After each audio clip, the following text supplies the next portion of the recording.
Thousands of videos are uploaded to YouTube every single day. It has become a staple in our society if you haven't seen an online video. People still ask if you've seen this movie, if you've seen this TV show, but people also ask, oh, have you seen this video online? Chances are you'll find it on YouTube. And it's something usually popular like a cat or possibly a woman sitting on the toilet and singing. Sitting on the toilet. Sitting on the toilet. But that's not the reason why I'm talking to you today. The thing is, I'm talking about the people that are famous for YouTube and the fact that YouTube can be seen as a legitimate art form and not just something to waste your time on. Sure, a lot of people do waste their time on it. I'm on at least an hour a day, probably even more. But the thing is that YouTube is not only a place to waste time, but it is also a place for people to get their career started.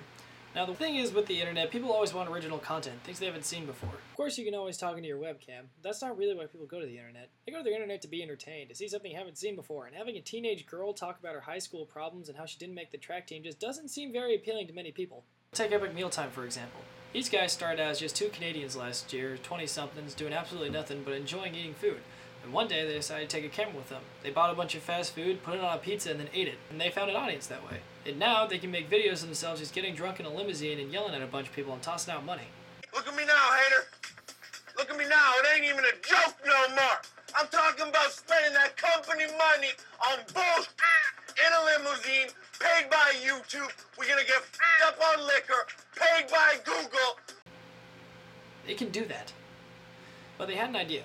They put it online, they filmed it, they did everything, and eventually it caught an audience, and it caught on pretty well. Now they have their own websites, they have merchandise, they're coming out with their own TV show, they travel around the USA just cooking food in front of people. And it all started online. So if that's not an opportunity, then I don't know what is. But with always a rise in popularity, there's always a fall in popularity. And much like your high school quarterback that broke his ACL and no longer has a career in any kind of sporting event, there's always a huge downfall. Take Fred for example. Lucas Cruikshank started making videos when he was 6, and eventually, when he got a little older, he started putting these videos online to YouTube, featuring a lovable character named Fred. Hey, it's Fred! My god. Anyway, Fred became very popular online, and now you can see him on his own website, on t-shirts, he has a TV show on Nickelodeon, he has 2 movies out. What happened? Fred became very popular online for the things that he did. His videos were very energetic, targeted towards younger audiences, so kids ate it up like crazy, and that's why he has 2 movies now. But if you were to actually look up Fred now on YouTube, you'd see through all of his comments that people are starting to just get annoyed of him, which is surprising because I thought they'd get annoyed of him earlier. But that's where a problem comes in when it comes to making YouTube videos. Sure, you can have original content, sure you can come up with all these great videos, but eventually people will just realize that they're all the same thing over and over again. But that's when it becomes a problem for the uploader. You have to come up with something that's new and exciting after something that's already been new and exciting.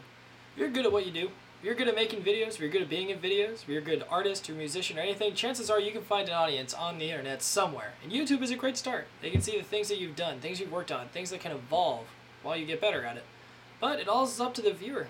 They have to find you first, and they're the people who have to click play.